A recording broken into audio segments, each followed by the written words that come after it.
सोचिए अगर एक रात आप समंदर के किनारे खड़े हों, लहरों की आवाज आपके कानों में गूंज रही हो और अचानक आप समंदर के बीच में एक अजीब सा साया देखते हैं, एक मखलूक जो आधी इंसान और आधी मछली लग रही है। आप आंखें मलते हैं लेकिन वो वहाँ सच में है। फिर एक पल में वो लहरों के साथ गायब हो जाती है। क्या आप इस पर यकीन करेंगे या इसे सिर्फ एक ज़हनी धोखा समझेंगे? और ये सिर्फ एक इमेजिनेशन नहीं है, बल्कि क्रिस्टोफर कोलंबस, जिसे अमेरिका का डिस्कवरर माना जाता है, उसने भी अपनी डायरी में लिखा था कि उसने समंदर के बीच में एक अजीब मखलूक देखी थी। न सिर्फ कोलंबस बल्कि हजारों लोगों ने भी मरमेड्स देखने का दावा किया है। क्या ये कोई एंशिएंट स्पीशीज है जो समंदर की गहराइयों में छुपी है, या ये सिर्फ एक कहानी या फिर अफसाना है?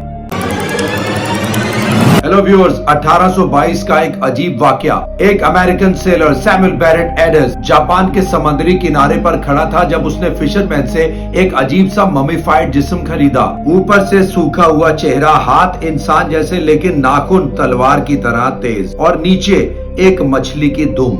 ये जिस्म जब अमेरिका में एग्जिबिट किया गया तो लोग पागल हो गए, लेकिन जब साइंटिस्ट ने इसकी जांच की तो पता चला कि ये एक बंदर और मछली का मिलाया गया जिस्म था, एक फ्रॉड। लेकिन सवाल ये उठता है, जापान के फिशरमैन को ऐसी चीज बनाने का आइडिया आया कहां से? क्या उन्होंने किसी असली मखलूक का दीदार किया था?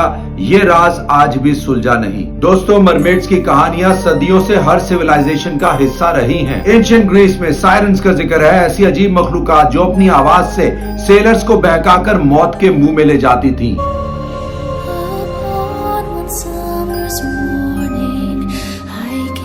फिर बेबीलोन का ओएंस, आधा इंसान आधा मछली, जो लोगों को इल्म देने समंदर से बाहर आता था। रियल डॉक्यूमेंटेड इंसिडेंट्स भी हैं। 1608 में एक्सप्लोरर हेनरी हडसन ने अपनी लॉग बुक में लिखा कि उसने ग्रीनलैंड के समंदर में 2 मरमेड्स देखी। 2009 में इसराइल के किरियात-यम बीच पर लोगों ने एक औरत जैसी मखलूक को समंदर में गायब होते देखा। लोकल गवर्नमेंट ने $1 मिलियन का इनाम रखा, लेकिन कोई साइंटिफिक एक्सप्लेनेशन नहीं मिली।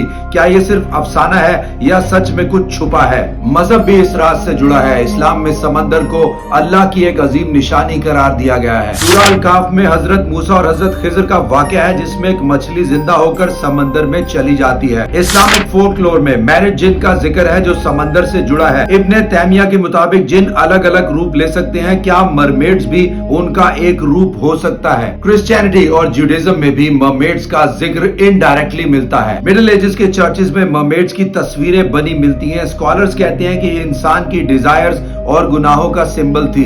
हिंदू मिथोलॉजी में स्वाना मका एक गोल्डन मरमेड का जिक्र है जो हनुमान से मिलती है। ये हर मजहब में एक कॉमन थीम क्यों है? साइंस क्या कहती है? नेशनल ज्योग्राफिक के मुताबिक समंदर का 95% हिस्सा अभी तक अनएक्सप्लोर्ड है। इसका मतलब है कि अगर ऐसी कोई क्रीचर सच में है तो हम अभी तक उस तक पहुंचे ही नहीं। 2017 में NOAA के डीप सी हाइड्रोफोन्स ने एक अजीब सी आवाज रिकॉर्ड की जो किसी भी नोन स्पीशीज से मैच नहीं करती। क्या ये किसी अननोन समुद्री मखलूक की आवाज हो सकती है? साइंटिस्ट ब्लूप साउंड और जूलिया साउंड को अनएक्सप्लेन्ड कैटेगराइज करते हैं। ये थ्योरीज और क्वेश्चन साइंस को भी जवाब ढूंढने पर मजबूर कर रही हैं। तो दोस्तों, ये था मरमेड्स का राज। कहानियों से लेकर साइंस तक, मजहब से साइंटिफिक फैक्ट्स तक, लेकिन जवाब वो अभी भी समंदर की गहराइयों में छुपा है। सवाल ये है कि अगर समंदर का सिर्फ 5% एक्सप्लोर हुआ है तो क्या बाकी 95% सिर्फ अंधेरा है, या फिर एक ऐसी मखलूक जो इंसान से छुपी हुई है? आप क्या सोचते हैं? क्या मरमेड्स एक हकीकत है